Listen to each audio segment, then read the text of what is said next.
నమస్కారం ఘంటారావానికి స్వాగతం. ముందుగా ప్రధాన అంశాలు. అమరావతిలో మలివిడత భూ సమీకరణపై కేబినెట్లో చర్చ. తొలిదశ నిబంధనలే వర్తింప చేయాలని నిర్ణయం.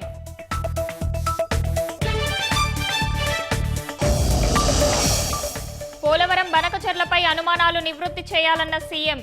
ఏడాదిలోగా రెవెన్యూ సమస్యలన్నీ పరిష్కరించాలని ఆదేశం.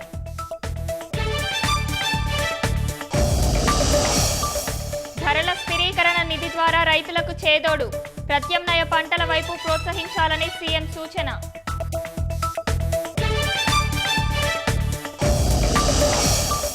ఉనికి కాపాడుకోవడానికే జనం మధ్యలోకి జగన్.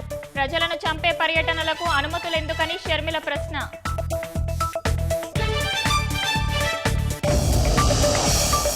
ఇరాన్ ఉల్లంఘనలతో ప్రతీకారానికి సిద్ధమైన ఇజ్రాయిల్. టెహ్రాన్ పరిపాలనా కేంద్రాలపై దాడి చేయాలని సైన్యానికి ఆదేశం.